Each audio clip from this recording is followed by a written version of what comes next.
Hai, ketemu lagi sama aku Adeliani Abidin. Kali ini aku bakal bahas gimana caranya mengelola keuangan rumah tangga. Yuk ikutin terus. Oke, Mam. Ini dia yang udah aku bikin. Sebelum kita ke pembahasan, kita harus ingat konsep rezeki, bahwa rezeki itu ketika dimewahkan bukan berarti dimuliakan, ketika disempitkan bukan berarti dihinakan. Dan ada dua kunci yang bisa meluluskan kita dari semua itu, yaitu syukur dan sabar. Langsung aja, langkah pertama kita harus tahu nih pendapatan dari si suami itu berapa. Karena di sini aku adalah seorang ibu rumah tangga yang pastinya diberikan uang bulanan oleh suami secara pasti. Semisal kita pasang uang bulananku adalah 4 juta untuk bayangan. 4 juta. Oke, kalau kita udah tahu uang bulanan kita yaitu senilai 4 juta misalkan, aku di sini membaginya menjadi 4 pos pengeluaran. Ada living, saving, playing, dan giving. Nah, masing-masing kita bagi persenannya. Aku memakai metode 50% untuk living, 30% untuk saving, 10% untuk playing, dan 10% lagi untuk giving. Pertama kita bahas living. Tadi kita udah menetapkan metode 50% ya.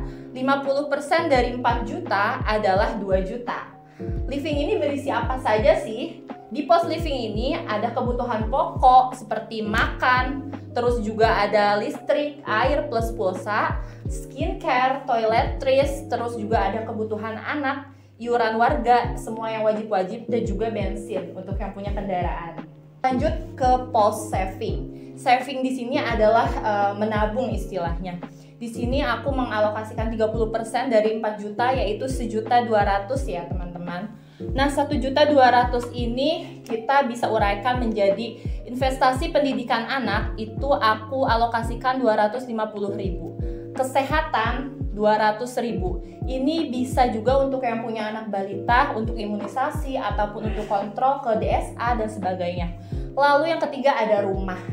Nah, rumah ini baik yang mau mengontrak ataupun yang sudah mengontrak dan memiliki rumah itu tetap dialokasikan, karena bisa jadi di sini aku kasih 500.000. 500.000 ini bisa untuk menyicil kontrakan atau juga menyicil rumah KPR, ataupun kalau yang belum KPR kita bisa juga menyicil menabung untuk membeli rumah. Selanjutnya ada biaya tak terduga. Di sini aku tulis 100.000 dan juga ada tabungan 150.000. Ini kita bisa menabung 150.000. Pos playing ini aku alokasikan 10%. 10% dari 4 juta yaitu 400.000. 400.000 ini kita alokasikan untuk hangout setiap minggu dan juga perayaan hari-hari seperti anniversary ataupun ulang tahun antar pasangan, dan juga ada self reward. Di sini untuk hangout setiap minggu aku alokasikan 250.000. Lalu perayaan hari-hari atau self reward sisanya yaitu 150.000. Biasanya kalau minggu itu aku selalu keluar sama anak-anak dan suami. Nah, untuk bensinnya sendiri aku pakai mobil, jadi cukup 50.000 itu udah cukup untuk mengelilingi Yogyakarta. Pos giving di sini aku alokasikan 10%.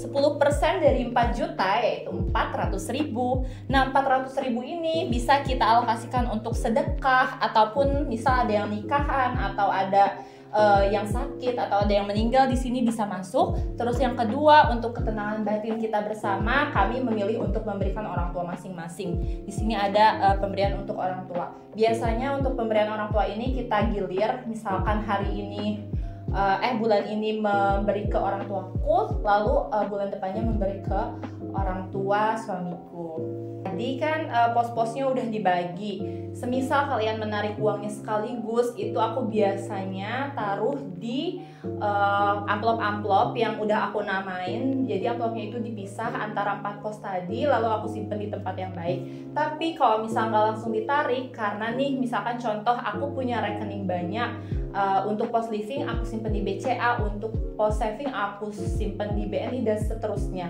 Itu menyesuaikan aja ke keadaan masing-masing ya. Oke, setelah tadi kita bahas semua, ini yang penting harus di-highlight itu adalah post living. Karena living ini adalah kebutuhan pokok kita sehari-hari, bagaimana kita bertahan hidup. Dan juga nggak jarang itu yang menentukan kita boros ataupun hematnya bulan ini.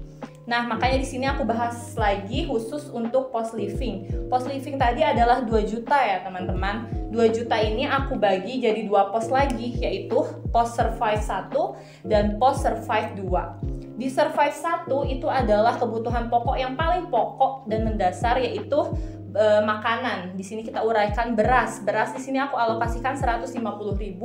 Lalu lauk pauk, bumbu dapur, bahan bakar seperti gas, galon dan sebagainya. Lalu listrik, air dan iuran warga. Di sini aku alokasikan 700.000 untuk sebulan. Totalnya adalah 850.000 untuk pos survive 1. Untuk living di post survive 2, di sini ada kebutuhan lain-lain setelah yang pokok tadi. Ini ada toiletries seperti sabun, sabun cuci, sabun mandi, sabun cuci piring dan sebagainya. Di sini aku hanya alokasikan 100.000 per bulannya. Lalu di sini ada kebutuhan laundry, menyuci, menyetrika. Ini tergantung sih mau laundry karena di Jogja itu laundrynya murah kan, hanya 4.000 per kilo.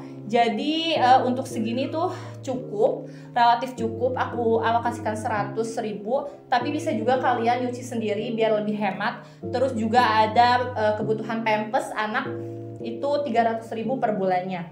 Selanjutnya ada imunisasi anak. Di sini aku alokasikan 100.000 karena sekarang anakku udah 1 tahun, yang mana gak tiap bulan imunisasi. Jadi 100.000 ini sangat kepake, kita bisa tabungkan untuk vaksin selanjutnya. Selanjutnya di sini ada pulsa. Pulsa yang aku pakai itu 100.000 per bulannya. Dan skincare di sini 300.000 aku alokasikan untuk aku dan suami aku.